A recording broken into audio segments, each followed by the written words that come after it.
All right, in this video we work on the floor of the buggy, add some tubes to the front end, extricate some parts from the TJ, and then I spend quite a bit of time working on my 1-ton JK daily driver. So follow along for just a general shop report from the last couple of weeks. So this is how I had the auxiliary stuff and the TJ wired. That was my Optima battery box. It's actually a trail gear box, but for the Optima battery.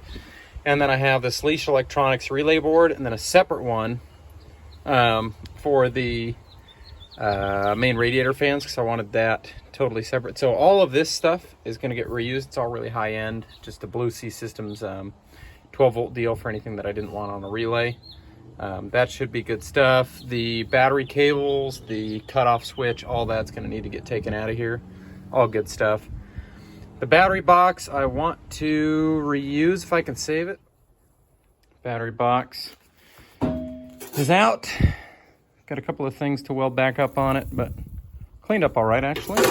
Obviously it looks ugly because it's half painted, half Johnson Valley dirt stained, and half bare metal, but clean that up, and I'm gonna put it, I believe, in the passenger footwell. I've got nice long footwells. And you think the passenger side doesn't have pedals there, so they could have almost completely straight legs, which you really don't need. So I'm going to stick this in there, but just figuring out a good way to mount it where I'm not adding a bunch of weight or complication.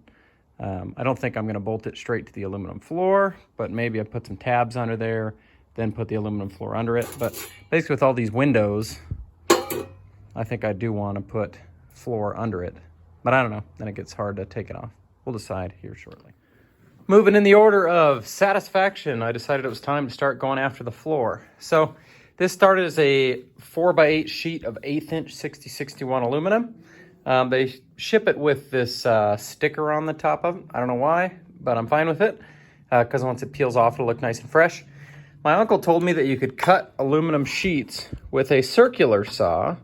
So I bought a really nice metal cutting blade from Benchmark Abrasives, but I neglected to realize that this saw uses 6-inch blades, not 7 1/4-inch blades.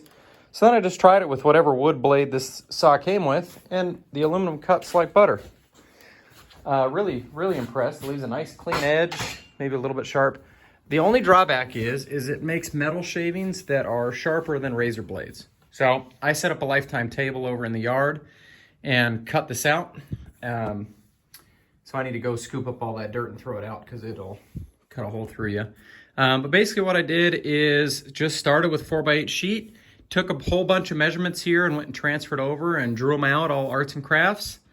And I'm really pleased with how this fits. So as you can see, the floor is bowed up right now. That's because it's just a tickle too wide in some spots. For example, I need to take a little bit more out of there.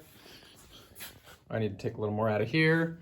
But critically, I did not ruin the very expensive sheet of aluminum. So I'm gonna trim some of the spots where I need it, come back. And I think ultimately, I'm thinking about field serviceability.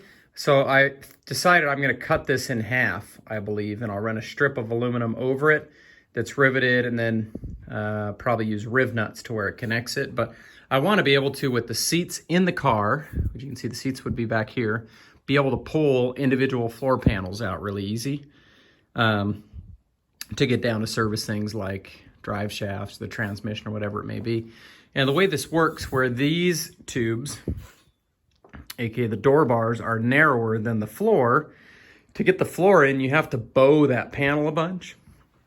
And it essentially has to like scratch its way down the tubes, which at this stage doesn't matter. But once the car is painted, that would be a disaster. So I'm thinking 2 pieces is great. I like that the plate's gonna end on this tube. It's not all squared up right now, but it's gonna end on this tube so that I could remove the floor out of either side of the car, not remove the seats. Or if I wanna remove the seats and take this section of floor out, I don't have to remove that. So the floor should be essentially in 4 pieces is the initial vision. But I'm gonna go do a little more trimming with my circular saw and come back, see how I like it. All right, fit nice and flat. Cut in 2. It's offset so that I could put a strip down the middle and it'll look nice there. I also like it at offset because you're never gonna flip a panel over and mix them up. Basically what this allows me to do is build the doghouse out of here And remember, I built the, let's see if I can show you. I just dropped the camera. So I built all the support structure under there down just a little bit. So that I can put Zeus tabs on top of the plates, or on top of the 3/4 inch tube, and that'll make it all flat. You know, I can weld them on the top side rather than sticking them down on the side of them. And that'll set them at the same height basically as this. But just for fun, let's see what it looks like when you peel up the sticker. It's like, woo! All right, pause for peeling. So something I'm using on the car that I haven't used before, but I'm excited about, is these Zeus quarter turn fasteners. So the way they work, they send you, I ordered these from Amazon. They come from UTV Distribution. These ones have a bend on them, which would normally be useful, but I think for the ones where I'm sticking them on top of the floor plates, I'll probably flatten those out, but never mind. So you put the spring there. They come with the rivets. Pull the rivets. That holds your little spring piece there. And then this guy is what grabs that rod. Now, if you don't have anything in there, it doesn't get tight. And this is what's called the grip. And they make Zeus fasteners for different grips. But here, if I stick this through a somewhat meaty washer, it's like a 9/16 washer. This is, I don't know, probably a little more than 1/8 of an inch thick. I don't know, don't quote me. But when I stick it, oh, you can't see anything. I stick it there now, I can tighten that on with an Allen wrench, which I'll do real quick. Let's see if I can prop this up in a useful direction. So now that it's got a little bit, I give it a turn with my Allen wrench. And again, it only goes 1/4 of a turn, clicks in real nice. And look at that. So I set this where I want it to be. It fit it nice, put a rotor on it so it wouldn't move around. And then I went underneath and put a Zeus fitting under there. There's one under here. There's one like here, and there's one under there somewhere. And the rotor helped hold it so that after I welded them on, I could Sharpie them the mark. So let me pull the rotor. I'll flip the panel over, drill the holes, and see how I did. And here you can see the fittings, or the tabs, 1, 2, 3, and 4. Hopefully that's enough to where it's not a rattly mess, but we'll see. If I need more, I need more. But now I'm going to go around and rivet the springs onto them, which probably makes good sense to do that after you paint the car, but I want to be able to put the floor together to make other things, so I'm not going to do that. So I'll drill holes, put all these together, and then hope that they line up. Ta-da! So I will go with flap wheel at some point and smooth all the edges. Now that I pulled the tape off, the edges are a little bit sharp. But this thing is solid.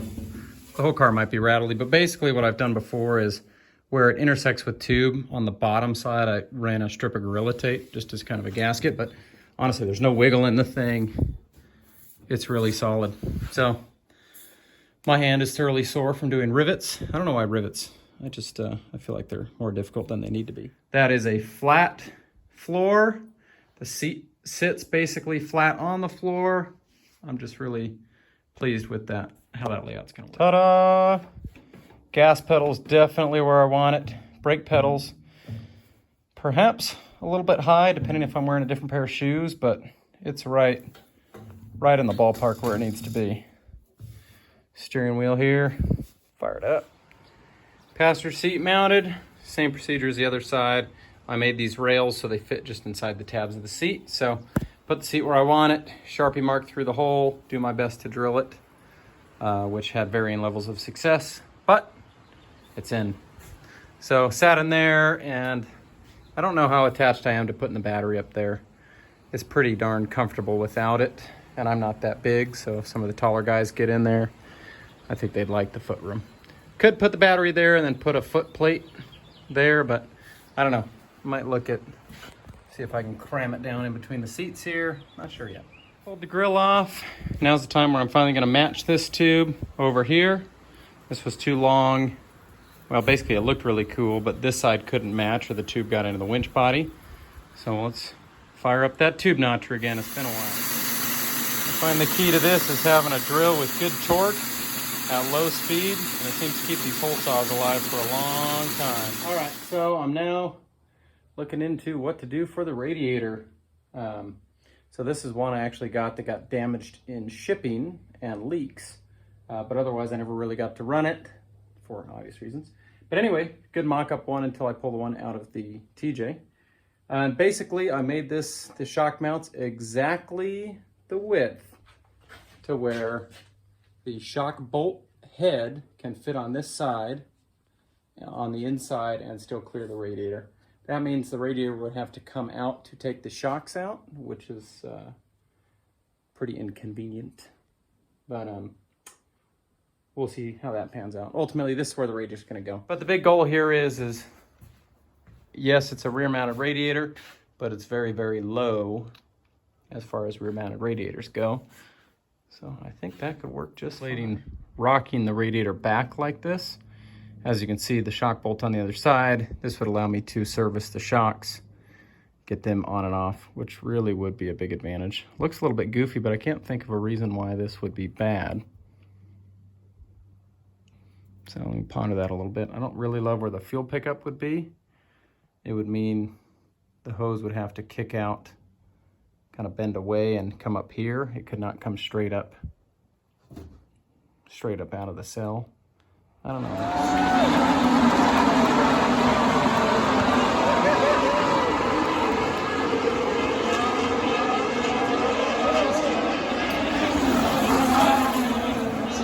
So what do you do when your Chinese plasma cutter gives up the ghost?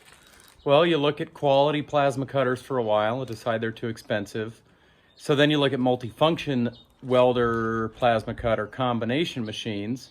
Those are pretty sweet. You think about that for several weeks. Then you decide it's eating too much of the Buggy budget.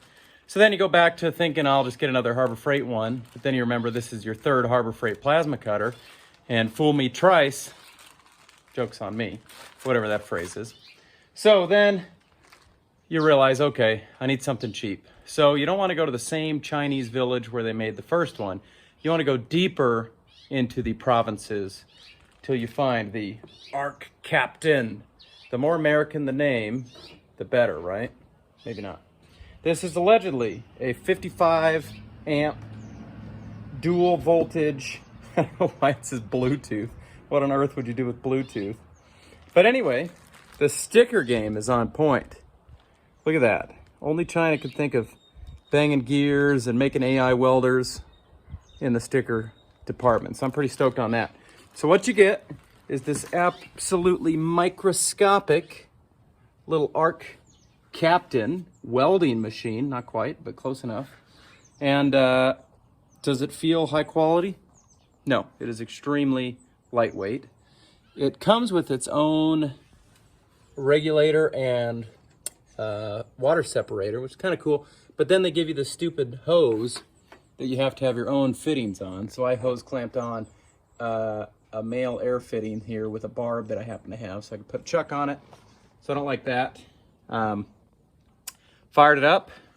I'll show you what that looks like. Flip the switch, boom, LED.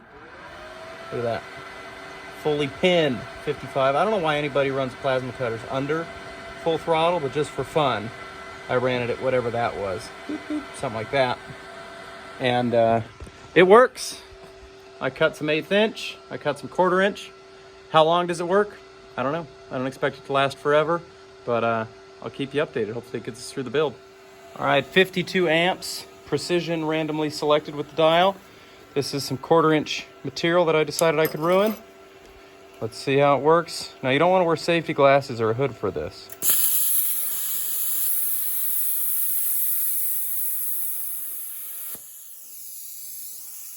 All right, I just missed the first part. Wow. That looks like it was CNC billet out of a Haas machine. Love it. I made it a Lincoln, so it should last a long, long time. It's got a good handle. Feels very precision. But it's a Lincoln. We're good. Another benefit of the Arc Captain by Lincoln Amazon Arc Droid is A, it's $270. B, when you use this knob on this machine, your hand looks enormous. So I am in fact 7 feet tall, and 500 pounds. This is just a full-size machine. Sometimes life gets in the way of building a buggy. In this case, it's my daily driver. This is a 2013 JK. The front end is a Spider Trax housing with 99 to 04 Super Duty Dana 60 outers. And the unit bearings are bored and machined to accept 35 spline stub shafts. And the Jeeps have this intermittent vibration going on, but it's not a drive shaft vibration. You don't feel it in the wheel, so I didn't think it was steering. I thought maybe it was Warren Heim joints getting some kind of weird harmonics on the road. But it was kind of random. You hit a bump and all of a sudden it'd be like bzzz, bzzz. You know, it almost sounded like that. And just couldn't figure it out. I kept changing Heims and bushings and all kinds of stuff. And Buddy recommended looking at the wheel bearings, but I jacked the wheels up and there's no slop in them. But finally, it had gotten so bad, I just decided to start taking things apart and bring you over to the table and show you what we're working with. So basically, this is the unit bearing, a little bit dirty. And the unit bearing was bored, machined out for, you know, it's like 1.6 inches or something to fit the larger 35 spline axle shafts in it. Factory is 30 spline stuff. And then they machine in this surface here where I've pressed in spindle bearings. These are spindle bearings like the old school Dana 60 35 spline spindle bearings. I guess the old 30 spline stuff's actually the same because it necks down after. But anyway, so you press a spindle bearing down in there. Well, on this side, the spindle bearing had failed. Don't mind this. This is me trying to get the cage of the bearing out. But it looked somewhat like this, but it was dry, and there was actually a needle or two missing. So they were flopping around in there. So that was why, when I jacked the car off the ground, the unit bearing is still tight.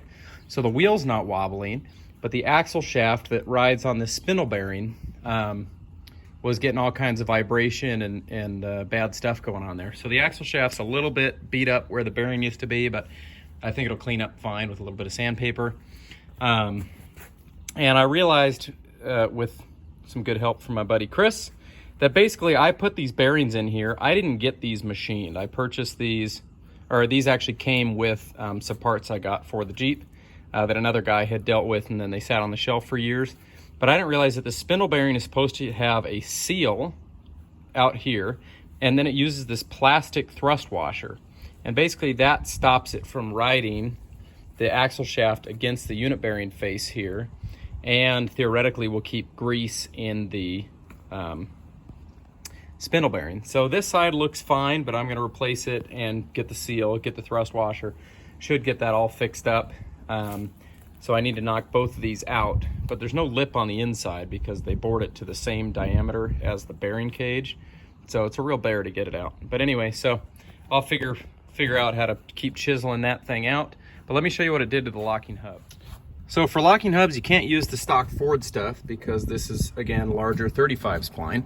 So I'm using Yukon hardcore locking hubs. And the way they work is there's this collar, and there's a spring that disengages the collar, but the collar rides on this surface here, and then when you engage the hub, they lock together, and boom, your hub is locked. Let me just drop all the pieces everywhere. That's very convenient.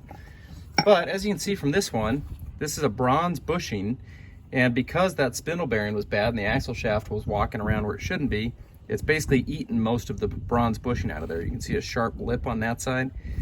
So long story short, I have a new one of these coming. I had to order the whole collar from Yukon and the bronze bushing. And I have new spindle bearings, the spindle seal, and the thrust washer that I think is going to fix all this. The other plot twist here is as I was taking the caliper off, this is the style where there's a caliper bracket, and then you can remove the caliper, and that allows you, if you wanted to change the brake pads, but not the rotors, makes it nice and easy. Well, as I pulled this caliper off, it was getting kind of stuck, and I couldn't figure out why. Well, there's actually rivets on the brake pads, and I've never had this happen, but as I was coming off, the rivets broke both of the pistons on their way out. They caught on the lip, and then as I pried it out with really not much force, it broke these. So I just couldn't figure out what was going on here till I went and looked at Rock Auto at different caliper descriptions. Ford used phenolic resin, so basically plastic pistons in these. So that little rivet on the back of the brake pad, when I pried this off, it literally just broke these plastic pistons. So pretty stupid there. So I have to get a new caliper. I will get the ones with the metal pistons, which I don't know if Ford switched halfway through or something, but all the auto parts companies make ones with these phenolic pistons and with metal ones. So I'm gonna switch to metal. I don't know if that'll cause some unevenness side to side. Maybe the other side will have less stiction because of that phenolic piston or something, in which case I'll switch both to metal, because plastic pistons I think is a terrible idea. So parts ordered, overnight parts from Japan. So when getting the bearing out, like I said, I tried to put a punch through the other side and catch a lip of the bearing, but it just wouldn't catch because it's flush. So basically what I did is used a chisel, and you kind of just work your way and cut through 2 spots of the cage. If you cut one side, for whatever reason, it never seems like I can get them out when I cut one side. So after I did the 2 sides, it finally relieves the tension and they come out easy. So I'll do that to the other side, clean these up real good, and then put a mic in there, make sure nothing's tore up. But I think we're gonna be in good shape for when the new bearings and stuff arrive. Buggy time. I think it's time to finally finish out the front end. There's some tubes I needed to add that I wanna get added. So there's gonna be a tube that goes from here, where this winch one goes, and goes over there. And basically it's gonna give some more structure to this shock tower, basically support this front tube. So right now when you take the shock out, this front tube wants to move a little bit. So that'll tie that in together, tie the winch in here so it's not trying to fold this section of cage. So I thought it'd be fun to set up a time lapse. I have no idea what the view is gonna be, but basically figure out how long it takes me to make one tube and then match it on the other side. Should be basic, but I think we're probably gonna be 40 minutes. Let's find out.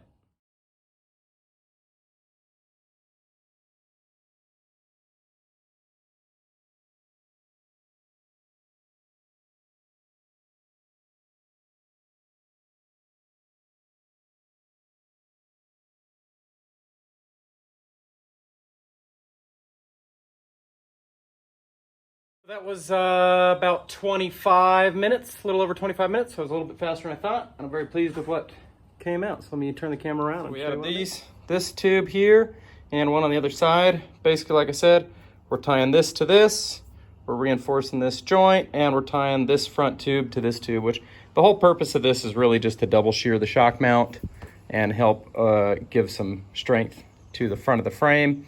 So bump stops landing, picture load path. Some of it goes up there into the top of the shock body, and some of it will now be transferred across there. Now, why isn't this higher? Ultimately, it's because when articulated, give you a little taste, you got to be careful with how far up you go, or you're going to start to get that spring collar into it, which the coilover is not even in its mount down there. It can go quite a bit further in. So I know at this height with this 1.5 inch tube above here, it should not rub coil spring or coil slider going up. So I think that'll be fine. Gonna be plenty strong. And I'll show you this side. This one's not wiped down yet, but I used weld splatter spray, which kept all the dingleberries off the bottom here. It's good stuff. And I do find that the splatter spray works a little better than PAM. I was told before you can just use pan spray, and you can, but I think it leaves a little bit more junk behind. So now to move on to some radiator mount. Back to working on the JK. What we have here is the unit bearing. Obviously you saw the old spindle bearings are out. This is the new Spicer bearing here. I don't know if they use a Koyo or whatever it is, but new bearing. They come pre-packed with grease, which is pretty nice. I like that. And this is the seal that's going to fit on the outside of the bearing in there, which should be excellent. And then this is the hard plastic thrust washer that's going to go between the axle shaft and this part of the unit bearing here, so that they are no longer going to be contacting each other. So this is a Spicer kit number 700014, which is for the older style Dana 60 stuff. So put all these things together and start sticking unit bearings back in the spindle bearing is in. Something interesting about this bearing, let's see if I can get you a good view, is this is a bearing that has needles and a cage. The other ones that I had in there were all needles. I'm not sure which one's better or worse, but Spicer usually makes nice stuff, so I would think they'd spec a good bearing. So that's in there. The seal is in there. The seal is sticking a little bit proud. it sticks up a little bit, which I don't love that. But I think it's gonna work fine. And the thrust washer actually has a taper inside of it. So I put the taper facing this seal. So theoretically the thrust washer will come rub this and just help hold that seal in. So maybe that's how it was meant to be, or maybe these unit bearings weren't bored quite deep enough, but either way I think it's gonna work just fine, and the seal's only gonna help keep crud out of this thing, so I'm gonna run over and put it in. Well, this weekend not much buggy work happened. Been working on the 1-ton JK the whole time, and somewhat unsuccessfully. So spindle bearings, seals, those went in fine. I'm waiting on parts from Yukon to replace the worn bits of the hardcore locking hubs that I'm using. And then I took the weekend to install ram assist. My dad came out and helped me, because when you're cycling the suspension up and down to check clearance to get that cylinder in there, it's just extremely labor intensive. So as we come close, you'll see right now the drag link and pitman arm are disconnected, but there is a PSC ram down in there that mounted real nice off of the track bar bracket basically, and tabs on the tie rod. And pretty happy with how that turned out. But I was using a steering box that came when I bought the Jeep quite a while ago. The guy had gotten a box from Pirate 4x4 that was already tapped for a ram assist. So I'd had it on the shelf for a long time and decided I'd give it a shot. So I put that box in, which this has a sector shaft brace, which is actually fairly substantial to get bolted together and unbolted. So quite a bit of labor. Got the box in, then I'd ordered a trail gear, basically DIY hydraulic line kit from Summit, and it showed up, and somebody had used most of the hose and some of the fittings and then returned it to Summit, and they sent it out to me. So I was dead on the water for that, but I stole the lines off of my TJ, which were gonna go into the buggy, so I'll make new lines for that now. Had to shorten them, did some routing, got all that figured out. I checked to make sure that I plumbed the ram properly to where it was cycling like it should before connecting anything. Put it together, and I could barely steer the Jeep at all. I mean, we bled all the bubbles out with it on jack stands, put it on the ground, and it just had no power. In fact, it would turn left slightly, but wouldn't turn right. So then I was puzzled and took the ram off, and it was cycling in the opposite direction.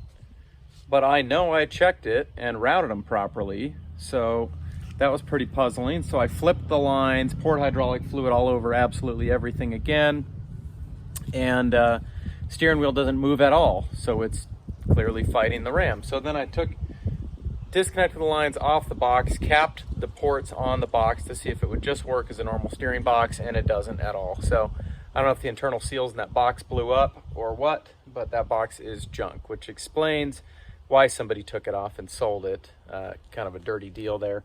So then in the 11th hour last night, pulled my stock box that I had, which I really didn't want to mess with, but desperate times, desperate measures. So I tapped that, did an okay job on tapping it.